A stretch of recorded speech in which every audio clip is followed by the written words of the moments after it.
Right అండి. TDP నుండి కిషోర్ గారు ఉన్నారు. సో వైఎస్ఆర్సీపీ వాళ్ళు ఇంకా ధీమా వ్యక్తం చేస్తున్నారు, ఖచ్చితంగా మాకు కాన్ఫిడెన్స్ ఉంది, గ్రామీణ ప్రాంతాల్లో ఆడవారు ముఖ్యంగా మాకే ఓట్లేశారు అని. కాన్ఫిడెన్స్ అనేది అన్ని పార్టీలకు ఉంటుందండి, కానీ ఓవర్ కాన్ఫిడెన్స్ ఉంటేనే వైఎస్ఆర్సీపీ పార్టీకి మాత్రం ఉంటుంది. సో ఇప్పుడు ఈ రోజున భారతదేశం మొత్తం కూడా కేంద్రంలో కంటే వాళ్ళ రాష్ట్రాల కంటే కూడా ఆంధ్రప్రదేశ్ మీద ఉత్కంఠంగా రిజల్ట్స్ కోసం వెయిట్ చేస్తుంది. ఎందుకంటే ఈ 5 సంవత్సరాల్లో ఎలాంటి అక్రమాలకు అరాచకాలకు ఇది చేసిందో ఈ మొత్తం కూడా ప్రతి ఒక్కరు కూడా చూశారు.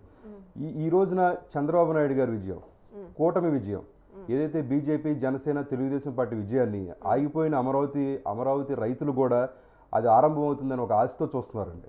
ఉద్యోగస్తులు కూడా వాళ్ళ శాలరీ కనీసం అంటే మేము చేసిన శాలరీ కనీసం టైంకి పడుతుందని చెప్పి ఒక ఆశాభావంతో ఎదురు చూస్తున్నారు. అంతేకాకుండా బాబు వస్తే జాబ్ వస్తుంది అని ప్రతి ఒక్క నిరుద్యోగి కూడా కళ్ళకి కాయలు కట్టినట్టుగా ఎదురు చూస్తూ ఉన్నారు. సో రాష్ట్రానికి ఆదాయం వస్తుందని, అభివృద్ధి జరుగుతుందని, ప్రతి ఒక్క చాట కూడా ప్రతి గ్రామానికి ప్రతి పంటకు కూడా వాటర్ వస్తుందని చెప్పి ప్రతి ఒక్కరు కూడా ఒక ఆశాభావంతో ఉన్నారు. ఎందుకంటే ఈ 5 సంవత్సరాల పాటు కూడా ప్రతిసారి ఒక 1.5 years 2 years పాటు మనం కరోనాతోనే సహజీవనం చేయాలి, సో మనకి ఇంకా వేరే ఆప్షన్ లేదని చెప్పి దాని మీద తోసేసి ఒక 2-3 సంవత్సరాలు గడిపారండి. తర్వాత వచ్చేటప్పటికి యూనివర్సిటీలని పేర్లు మార్చి, కొన్ని జిల్లాలకి పేర్లు మార్చి, వాళ్ళ మీద ఒక దాడులు చేసి సో ఆ విధంగా మారారు.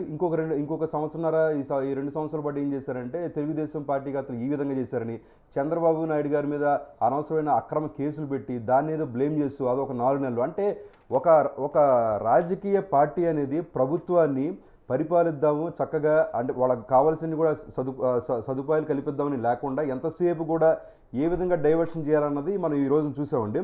ఈ రోజున ప్రతి ఒక్కరు కూడా ప్రతి వైఎస్ఆర్సీపీ పార్టీలో ఎలా ఉందంటే వాళ్ళ కార్యకర్తలకి ఈ రోజున కార్యకర్తలు అంటే ఎవరండి? జెండా పట్టేది కార్యకర్త, జెండా మోసేది కార్యకర్త, జెండా నిలిపేది కార్యకర్త. ఒకవేళ అది దానివల్ల ఏమైనా గొడవలు అయితే పోలీస్ స్టేషన్కి వెళ్ళేది కార్యకర్త, కోర్టులకు వెళ్ళేది కార్యకర్త.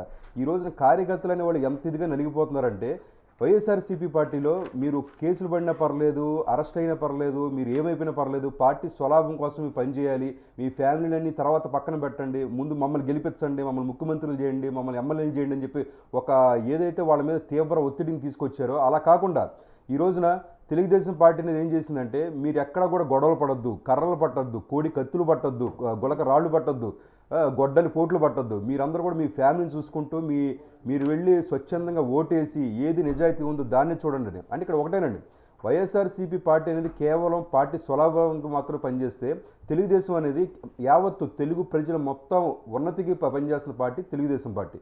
ఈ రోజున ప్రజలు కూడా తెలుసుకున్నారండి ఈ 4 సంవత్సరాల్లో ఎంత దరిద్రాన్ని అనుభవించారన్నది కూడా ప్రజలు తెలుసుకున్నారు. దాన్ని బట్టి ముందు వస్తున్నారు. ఇంతకుముందు ఆయన అన్నారు ఈ గ్రామాల్లో కూడా చాలామంది ఓటింగ్ పెరిగిందని.